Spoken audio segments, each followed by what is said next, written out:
내일입니다. 6월 1일 판문점 평화의 집에서 남북 고위급 회담이 열리는데요. 주목할 만한 의제는 무엇인지 그리고 이후에 어떤 논의가 이어질지 전문가 두 분과 함께 얘기 나눠보겠습니다. 문성묵 한국국가전략연구원의 통일전략센터장님 나오셨고요. 김용현 동국대 북한학과 교수님 나오셨습니다. 어서 오십시오. 안녕하십니까. 자, 원래 남북 고위급 회담 이보다 한참 전에 예정이 돼 있었는데 열리지 못했잖아요. 그렇습니다. 어찌됐든 이게 지난 주말에 있었던 2차 남북 정상회담을 통해서 다시 살아난 거죠? 그렇습니다. 남북 정상회담 2차 회담이 이번 고위급 회담을 만들어내는 그런 계기가 됐다 이렇게 봐야 될 것 같고요. 예. 그 전에 이제 원래는 1차 남북 정상회담 이후에 고위급 회담이 열리는 것으로 결정이 돼 있었습니다. 그렇지만 이제 우리 쪽에서 맥선더 훈련, 한미 공군 훈련, 이 훈련에 대한 북측의 반발로 인해서 그것이 완전히 이제 고위급 회담이 취소됐다가 다시 살아나는 이런 계기가 지난 토요일 날 2차 남북 정상회담을 통해서 이루어졌다. 오히려 지금 상황에서 시간이 좀 급한 문제들이 있습니다만 다시 고위급 회담이 재개된다는 것 자체가 저는 상당히 남관계 차원에서 봤을 때 의미 있고 또 한반도 비핵화 평화 체제를 논의하는 북미 정상회담을 곧 목전에 두고 있는 상황에서도 좀 더 안정감 있는 남관계를 끌고 갈 수 있다는 점에서 의미가 있다고 봅니다. 예. 자, 내일 회담에 누가 참여를 하는지 그리고 어떤 의제가 논의되는지 지금부터 볼 텐데요. 자, 일단 누가 참여하는지를 봐야 의제가 나올 것 같은데요. 자, 누가 참여합니까? 예, 지금 보면 우리 측은 조명균 장관, 북측은 리선권 조평통 위원장이 이제 각각 수석 대표와 단장 자격으로 참가를 하게 되고요. 지금 보시면은 화면에도 나옵니다만 남북 철도 연결과 관련해서 우리 측에서는 국토교통부 2차관, 북측에서는 철도성 부상이 참석을 하지요. 그리고 이제 문화체육과 관련해서 이번에 아시안 게임 남북 공동 진출도 4.27 판문점 선언에 포함이 되어 있습니다. 그래서 우리 측의 문화체육관광부의 2차관, 북측의 체육성의 부상이 이제 참석을 하게 되지요. 그 외에 지금 이제 합의한 내용 중에 보면 이산가족 상봉 8월 15일 계기, 그다음에 당면하기는 6.15 남북 공동 행사도 있습니다. 그리고 개성에 이제 남북 연락사무소를 개설하기로 했는데 아마 이것과 관련해서 우리 측 통일부 정책실장과 북측 조평동 부위원장이 아마 그 문제를 다룰 대표가 될 것 같고요. 전반적으로 당장이야 뭐 경제 협력이 이루어지진 않겠습니다만 앞으로 이제 북핵 문제가 해결되고 대북 제재가 완화가 된다면 경제 협력이 이제 가시화될 수 있는데 그렇다면 그런 문제를 논의하기 위해서 우리 총리실 심의관과 북측의 민경협 민족경제협력위원회의 부위원장이 대표로 지금 참여하고 있는 것 같습니다. 자, 누가 참석하는지 먼저 살펴봤는데요. 지금부터는 의제 부분을 좀 여쭤보겠습니다. 자, 지금 이 남북 고위급 회담이 열린다고 하니까 철도 관련 주식이 뛰고 있다고 그래요? 네, 그렇습니다. 그만큼 남북 철도에 대한 거 예전부터 얘기가 많이 나왔었죠? 그렇습니다. 이번에 지난 4.27 1차 남북 정상회담 때도 북측의 공식 수행원들과 우리 측 공식 수행원들의 중요한 화제거리, 그러니까 도보다리에서 40분 동안에 남북 지도자가 회의하고 있는 동안에 나머지 공식 수행원들이 나눴던 대화 중에 상당수의 대화 내용이 KTX였습니다. KTX? 그렇습니다. 경강선 KTX에 대해서 북측의 김여정 부부장도 6번 타봤고요. 김영철 부위원장도 그 정도 타봤고 또 그 김영남 상임위원장도 수차례 탔습니다. 저보다 많이 탔네요, 경강선을. 그렇습니다. 저도 딱 그때 그 강릉 북측 예술당 공연 때 왕복을 한번 타보고 지금 못 타봤는데요. 너무 좋다 이겁니다. 그래서 북측에 돌아가서도 김정은 위원장에게 보고하면서 남측 KTX에 대한 이야기가 있었다는 거거든요. 결국 지금 북측에서 상당히 관심 있는 부분이 지난번에 보면 4.27 정상회담 때 문재인 대통령에게 김정은 위원장이 가을에 오십시오라고 이야기를 할 때 우리가 교통편이 썩 좋지 않아서 항공편으로 오면 좋겠다 이런 이야기를 직접 꺼내지 않았습니까? 그만큼 이제 도로 사정이나 철도 사정이 좋지 않다. 지금 이제 북한의 평이선, 그러니까 평양에서 신의저까지 가는 열차가 유일한 국제 열차입니다. 그걸 타고 사실상 평양역에서 기차를 타면 모스크바나 또는 파리나 런던이나 로마까지도 갈 수 있습니다. 네. 그런 국제 열차가 있는데 네. 그 국제 열차의 시속 속도가 평균 속도가 40km입니다. 북한 기준으로 봤을 때. 실제 현재 40km입니다. 예. 속도가. 예. 그리고 지난번에 우리가 원산역에서 제덕역까지 풍계리 핵실험장 가는 특별 열차가 편성됐을 때 네. 그때 전체 길이가 400km 정도밖에 안 됐는데 네. 그때 12시간 걸렸습니다. 아. 그러니까 시속 한 25km, 30km로 갔다는 거 아니겠습니까? 네. 그렇게 보면 북한의 철도 사정이 얼마나 지금 심각한지. 네. 그렇기 때문에 북한이 역설적으로 철도에 대해서 얼마나 지금 빨리 복구가 필요한 것인지, 또 지금 KTX를 북측에서 아마 서울에서부터 신의주까지 이 노선을 아마 생각을 저는 할 거라고 봅니다. 지금 518.5km인데요, 그게. 네. 경의선, 네. 그 KTX도 현재는 지금 경의선이 구선로가 지금 작동하고 있습니다만 새로운 선로를 놔서 KTX를 연결하자라고 하는 이야기가 아마 중장기적으로 나오지 않을까. 내일 회담에서도 그런 이야기가 공식화되기는 어려울 수도 있지만 나오지 않을까 하는 생각입니다. 예. 4.27 판문점 선언에도 그러니까 철도와 도로 연결에 대한 내용이 뭐 구체적이긴 않지만 크게 큰 제목으로 들어가 있는 거죠. 그럼요. 이제 그 첫 번째 남북 교류 협력과 관련해서 첫 번째 조항이 이제 그 내용인데 마지막 부분에 보면 당면하게 이제 경의선과 동해선 네. 일대의 철도와 도로를 연결한다. 그리고 현대화한다라고 하는 부분이 나와 있습니다. 그러니까 말씀하신 대로 저도 과거에 남북 군사 실무회담을 하면서 북측과 비무장지대의 일부 구역을 열어서 일본 국도와 경의선 철도를 연결하고 동쪽에는 동해선 철도와 7번 국도를 연결했습니다. 그런데 사실 그것이 연결되고 금강산의 육로 관광, 그다음에 개성 공단 운영이 이제 가능하게 됐는데 사실 뭐 남북 관계가 꼬이면서 지금은 이 운행이 안 되고 있지요. 만약에 지금 북측의 관심대로 만약에 지금 철도 현대화라든지 연결이 가시적으로 이루어진다면 정말 북한의 경제가 획기적으로 발전할 수 있는 그런 계기가 될 수 있고요. 특히 철도 연결과 관련된 문제는 뭐 유엔 안보리에서도 일부 예외 조항이 있어서 이것은 북한 주민들의 어떤 인권과 복지와 관련된 문제이기 때문에 다른 거와는 달리 이 문제와 관련해서는 좀 비교적 자유롭게 논의가 가능하다. 다만 그것이 본격적으로 우리의 기술이나 자본이 들어가는 그런 단계가 된다면 그건 역시 국제사회와의 협의, 특히 북핵 문제의 진전, 제재 해제 이런 것과 이제 연관이 되겠지요. 그래서 사실은 철도가 연결되고 현대화되는 것도 중요하지만 네. 연결만 하면 뭐 합니까? 거기에 이제 타고 사람들이 왕래할 수 있어야죠. 네. 지금은 뭐 북한 왕래한다는 게 현실적으로 어려운 것인데 정말 북한이 개방을 해서 예를 들어서 일본에 있는 관광객들이 우리의 열차를 타고 평양에도 가고 우리 관광객들이 그렇게 뭐 원산이라든지 금강산이라든지 이렇게 갈 수 있는 그런 상황이 될 수 있도록 북한이 문을 열고 개방을 한다면 북한 경제도 상당히 발전할 수 있는 계기가 되는데 역시 그것도 6.12 북미 정상회담 결과와 상당히 연관이 있다고 생각이 됩니다. 예. 자, 내일 일단 뭐 논의를 해봐야 되겠지만 철도 얘기를 조금만 더 구체적으로 좀 드리면 네. 이게 과거에 김대중 노무현 정부 때 어느 정도 진척이 있었지 않습니까? 그렇습니다. 그러다가 중단이 됐지 않습니까? 네네. 어디까지 지금 중단이 돼 있죠? 지금 어디까지 현재 하고? 지금 돼 있는 것은 예. 경의선은 연결이 돼 있습니다. 예. 그리고 그동안 화물들이 왕래가 있었고요. 예. 그래서 경의선은 지금 물론 이제 선로나 네. 전반적인 시설 점검을 분명히 해야 되겠습니다. 왜냐하면 그동안 쓰지 않았기 때문에. 예. 그러나 이제 그것이 그렇게 시간이 많이 걸리지 않습니다. 예. 그래서 경의선은 빠른 속도로 연결이 가능하다. 지금 도라산 CIQ에서부터 북측의 개성공단 CIQ까지 뭐 거리가 얼마 되지도 않고 또 전체적으로 이제 그건 도로입니다만 철도가 연결돼 있는 그 구간이 명확하게 있기 때문에 가능한 것이고 예. 동해선 같은 경우는 지금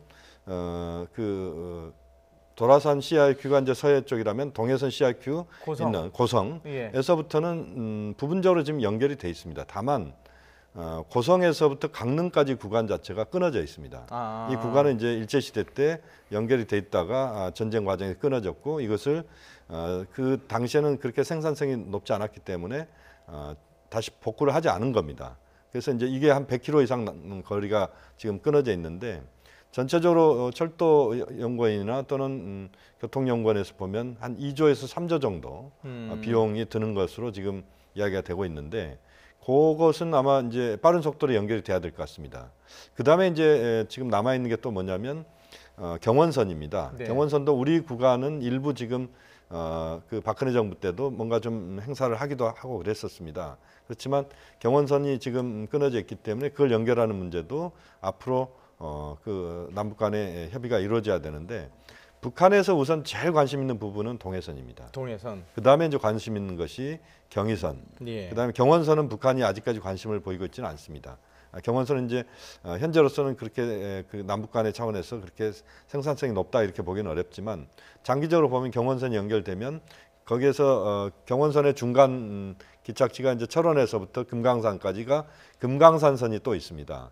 이 금강산선도 지금 끊어져 있고 지금 다 파괴가 됐다 이렇게 봐야 되는데 이것들이 연결되면 이제 사실상 서해축, 동해축 그다음에 가운데 DMZ축이 연결되는 것이죠.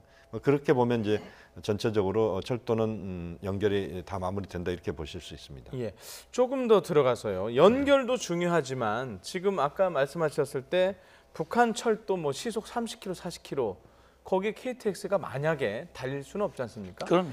그러면 그거를 뭐 연결하는 게 아니고 그 기존에 있는 철로에 대한 뭐랄까요? 개선, 현대화 이 작업이 들어가야 되는 거 아닙니까? 그렇죠. 궁극적으로는. 예. 그게 아까 말씀하신 이게 지금 대북 제재와 어떤 영향이 있을 것이냐는 말씀하셨는데 네. 조금 더 구체적으로 설명을 해주시면.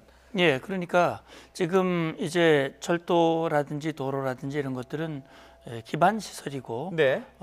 북한 주민의 복지 인권과 관련된 사안이기 때문에 유엔 네. 안보리에서도 일단 예외 조항으로 분류하고 있는 걸로 알고는 있습니다. 그러나 이제 그것이 본격적으로 예를 들어서 지금 기존의 선로에 우리 KTX가 달리기는 현실적으로 어려울 거예요. 예. 그래서 아마 KTX가 달리게 한다면 새로 철도를 부설하는, 우리도 지금 경부선 KTX 만들었지만 기존 선로는 그대로 있고 새롭게 직선으로 이 KTX 선로를 새로 부설을 했거든요. 네. 그리고 사실은 철로만 현대화한다고 해서 달릴 수 있는 게 아니고 중요한 건 전기입니다. 네. 지금 북한 열차가 제대로 달리지 못하는 근본 이유는 선로와 이 기관차에도 문제가 있지만 전기 이게 공급이 제대로 안 된다는 거예요. 자, 기차 한 대가 지금 달리려면은 네.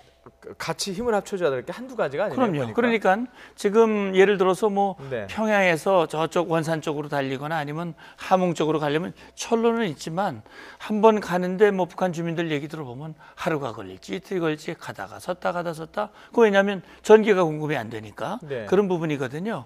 그래서 지금 유엔 안보리 제재 결의의 문제는 북한이 얼마나 핵 문제에 대해 성의를 가지고 폐기를 하고 그것이 제재 해제까지 연결될 수 있느냐 하는 것이 그게 이제 철도 현대화뿐만 아니라 북한의 이제 전력 시설 같은 게 제대로 돼야 되거든요.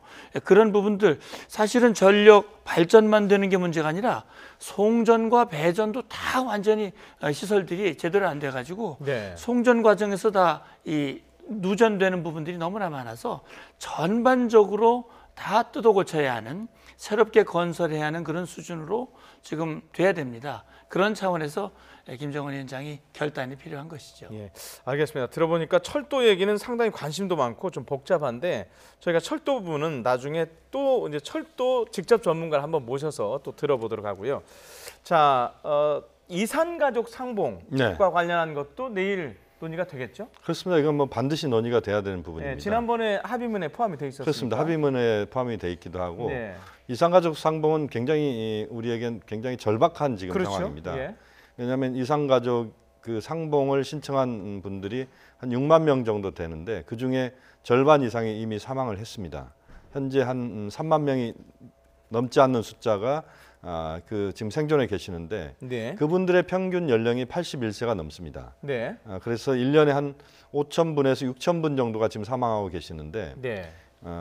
문재인 정부가 지금 2022년 5월 9일까지인데 그때까지 지금 우리가 그 예상을 해보면 10,000명 단위 이하로 떨어집니다. 이제 이산 1세대는 그러니까 1세대가? 신청한 1세대는 예. 남측에서 한 1만 명 단위 이하로 떨어진다는 것이죠. 그러면 그때부터 사실은 이산 1세대 상봉은 불가능하다 이렇게 보시면 됩니다. 지금도 이산 1세대 상봉이 거의 이루어지지 않고 있습니다. 왜냐하면 그 금강산까지 가는 것도 문제고 네. 또 실제 이산 1세대들이 만날 수 있는 그런 상황들이 지금 계속 어려워지고 있는 상황입니다.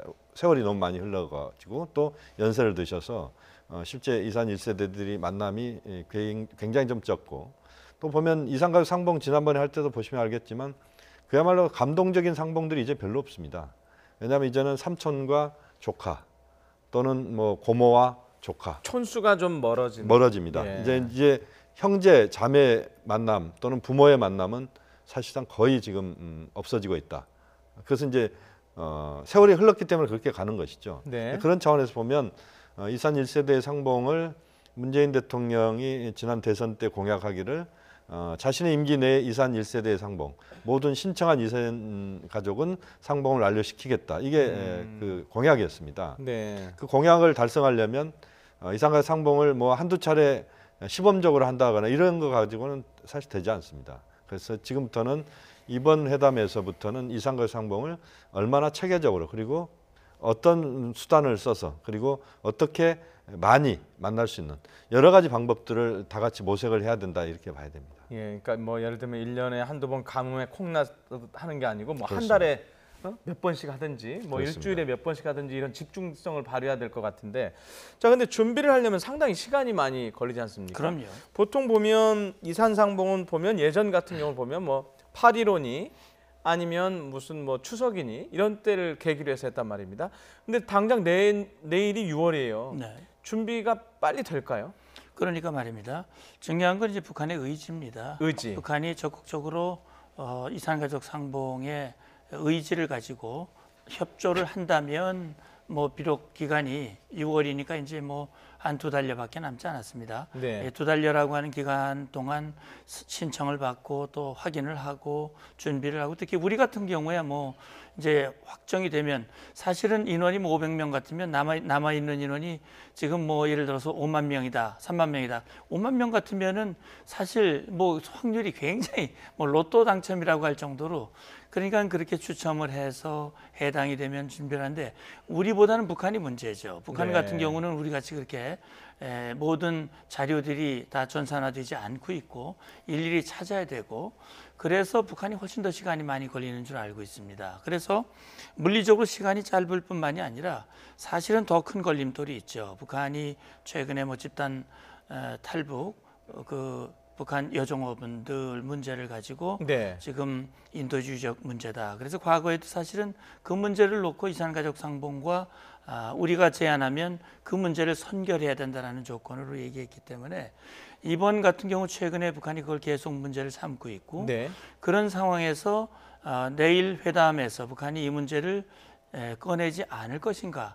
만약에 그걸 꺼내서 그걸 해결해주고 남측이 성의를 보여야 이산가족 상봉이 가능하다라고 다시 종래 입장을 반복한다면 8.15 행사도 현실적으로 매우 어렵게 느껴지는 것이고요. 중요한 것은 사실 이산가족 관련된 분들의 말씀은 상봉 그렇게 한두 번 하는 거 이제는 의미가 없다.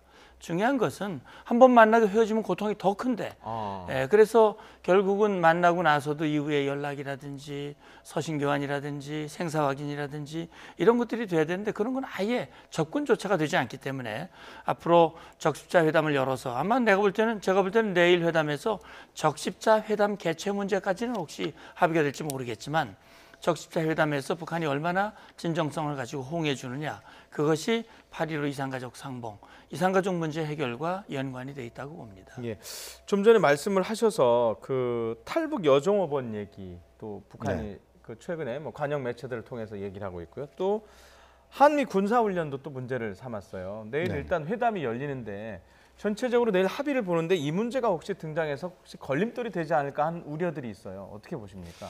물론 이제 그 우려는 있을 수 있다고 봅니다. 이제 북측에서도 앞으로 8월달에 또 한미 훈련이 또 있거든요. 네. 거기에 대해서 우려하는 이야기를 꺼낸 상황입니다. 그리고 여정원 문제도 역시 마찬가지입니다. 예. 저는 이 문제는 지금 당장 우리가 이 문제를 전면에 내세우고 문제를 푸는 접근법을 찾는다면 사실은 이산가족 상봉이 대단히 어렵게 될 수밖에 없다라고 봅니다. 그렇게 보면 지금 상황에서는 우선은 남북이 지난번에 이산가족 상봉을 합의를 했기 때문에 우선 이산가족 상봉을 합의한 것을 실행에 옮기고 그다음에 여종업 문제나 또 군사훈련 문제나 이 문제는 이번 고위급 회담에서 이것이 주요하게 쟁점이 돼서는 안 된다고 봅니다. 이것은 좀 더 뒤로 좀 미루고 적절한 시점에서 여러 가지 그 가능성들과 타협점들을 찾아야 되지 않겠느냐 하는 생각입니다. 또 한미 군사훈련과 관련된 부분에서는 지금 이제 8월에 열리는 회담인 그 군사훈련인데 지금 2달 전부터 북한 이야기를 꺼내고 있는 건데요. 그 부분에서는 물론 6월 10일 북미 정상회담이 중요한 또 영향을 줄 거라고 봅니다. 네. 그렇지만 좀 더 그 한미 군사훈련을 앞으로 그 우리가 확정적으로 결정한 것이기 때문에 할 수밖에 없는 상황일 것 같습니다만 그러나 그 과정에서 북한을 최대한 자극하지 않는 또 전략 무기의 전개랄지 이런 것들을 자제하면서 상황 자체를 좀 우리가 유연하게 끌고 가는 그런 지혜도 저는 필요하다. 이런 점에서 좀 더 이 문제는 좀 더 신중하게 남북 간에 또는 남북미 간에 신중한 접근을 해야 된다고 봅니다. 예. 자, 이번에는 윤영찬 청와대 국민소통수석의 발표 내용을 하나 들어볼 텐데요. 그 개성 지역의 남북 공동 연락사무소 설치 관련 의제인데요. 이 관련해서 지난번에 남북 정상회담 이후에 발표한 내용을 먼저 들어보겠습니다. 남과 북은 당국 간 협의를 긴밀히 하고 민간 교류와 협력을 원만히 보장하기 위하여 쌍방 당국자가 상주하는 남북 공동 연락 사무소를 개성 지역에 설치하기로 하였다. 자, 지금 윤영찬 수석이 얘기한 민간 교류와 협력, 이게 경제 협력을 말하는 거죠? 물론 경제 협력도 포함이 되겠죠. 예. 교류와 협력이기 때문에 교류라고 하는 것은 인적 교류, 물적 교류, 뭐 문화 교류 여러 가지 교류가 있습니다. 그러니까 지금 여기서 얘기하는 거는 전반적인 포괄적으로 교류와 협력이거든요. 일단은 아마 교류 정도에서 지금은 가능할 겁니다. 본격적인 협력은 북핵 문제 해결과 연관돼 있다고 봤을 때 어쨌든 이 연락사무소에서 당국자가 상주해서 교류와 관련된 실질적인 연락, 협의 이런 것들을 하고 협력과 관련해서는 앞으로 상황 전개를 봐가면서 어떻게 할 수 있는지 그런 방안들을 함께 연구하고 검토하는 그런 내용이 될 거예요. 사실 우리 시청자 여러분들 중 우리 국민들 중에는 왜 연락사무소 그러면 연락사무소는 각 측에 하나씩 두는 게 맞는 게 아니냐. 예를 들어서 개성에 둔다면 북측 연락사무소는 문산에 두든지 평양에 두면 서울에 두든지 이게 맞는 거거든요. 그 개념이 맞는 것인데 아마 제가 볼 때는 개성에 둘 수밖에 없었던 것은 개성은 이미 그동안 남북경제협의사무소가 있었고 거기에서 경제협력과 관련된 논의들이 있었던 경험과 또 시설, 통신 여러 가지들을 고려했을 때 일단은 거기서 1차적으로 하고 남북관계 진전에 따라서 그거를 확대하겠다라고 하는 것이 지금 북측의 입장이고 또 우리의 입장인 걸로 알고 있습니다. 그래서 중요한 거는 지금 이제 여기에서 앞으로 이제 판문점 선언의 이행과 관련된 여러 가지 사안들을 당국자가 상주하면서 논의하기 위한 그런 문제가 아마 내일 구체적으로 논의가 될 텐데 저는 그 아까 얘기 나눴던 그 여종업원 문제라든지 한미연합 연습 문제에 대해서는 저는 북한에게 우리의 단호한 입장을 원칙에 입각한 단호한 입장을 보이는 것이 좀 중요하다고 봅니다. 그래서 어차피 이 한미 연합 연습이라든지 이 문제는 판문점 선언과는 무관한 것이다. 북한이 그걸 계속 문제를 제기하면 판문점 선언 자체가 이행이 어려워질 수 있다라고 하는 분명한 입장을 가지고 대처해야만 북한이 다시는 그 문제를 꺼내지 않도록 그렇게 조치하는 게 전 필요하다고 봅니다. 자, 남북 고위급 회담은 이 정도에서 말씀을 마무리하고요. 관련해서 지금 미북 정상회담 관련 접촉 보겠습니다. 지금 김영철 부위원장이 이제 뉴욕에 가 있는데 폼페이오 이제 장관을 만날 겁니다. 우리 시간 오늘 밤이라고 그러는데 이미 이제 만찬했죠. 만찬했고 지금 제가 뭐 좀 전에 기사를 읽어드렸지만 우리 시간으로 내일 새벽에 지금 기자회견 폼페이오 장관이 잡혀 있어요. 3시 15분인가요? 우리 시간으로 아마 그런 것 같은데 기자회견을 잡아놨다는 거는 뭔가 결과가 좋은 거 아니냐 이런 느낌인데 어떠세요? 김영철 통전부장이 뉴욕행 비행기를 타는 순간 이미 그것은 좋은 징조였다라고 봐야 그렇습니다. 그리고 그 징조를 가능하게 했던 것은 판문점에서 성킴 대사와 최선희 부상 간의 이 만남에서 전반적으로 북미 정상회담의 그 문안 작성이 초고가 이미 마무리가 됐다라고 하는 것을 전제로 한 거라고 봐야 됩니다. 그렇게 본다면 지금 이제 만찬이 90분 동안 폼페이오, 김영철 두 그 주요 임사가 이제 만찬을 했는데 네. 그 만찬의 결과도 그렇게 나쁘지는 않았던 것 같습니다. 그렇게 보면 앞으로의 일정은 아마 지금 이제 그 폼페이오 국무장관과 김영철 통전부장이 몇 시간 정도의 그 공식 그 만남을 갖고 만찬 이후에 이제 그쪽 시간을 보면 이제 내일 아침이 되겠죠. 그렇게 시간을 갖고 거기에서 나온 결과를 기자회견을 통해서 발표를 한달지 또는 그 과정에서 아마 트럼프 대통령을 김영철 통전부장이 직접 폼페이오 국무장관과 함께 워싱턴으로 가든지 또 다른 뭐 방법이 있을 수 있겠습니다만 그렇게 해서 직접 김정은 위원장의 구두 메시지나 또는 친서를 전달하는 그것이 아무래도 전체적인 북미 정상회담의 전야제다 이렇게 보셔도 될 것 같습니다. 예. 또 그것은 한편으로 미국 내에서 트럼프 대통령의 북미 정상회담에 대한 일부 우려가 있는 게 사실이고 그 우려를 상당 부분 불식시키는데 김영철 통전부장이 미국까지 와서 김정은 위원장의 그런 친서를 전달했다. 이것을 또 트럼프 대통령은 적극적으로 활용하면서 그러면서 이제 싱가포르로 갈 가능성이 있다. 이렇게 전망이 됩니다. 예, 자 지금 기자회견이 잡혀 있다는 건 아주 좋은 징조다라는 말씀하셨는데 지금 미국 정상회담이 이제 싱가포르에서 열리게 될 텐데 6월 12일 날 저희하고 그 싱가포르 가면 시차가 1시간 정도로 제가 알고 있는데 지금 이게 이른바 당일치기 회담이 되느냐, 1박 2일이 회담이 되느냐 여러 가지 견해들이 있어요. 어떻게 보십니까? 예, 아마 그 일정이라고 하는 거는 만약에 1박 2일로 연장이 된다고 할 것 같으면 예.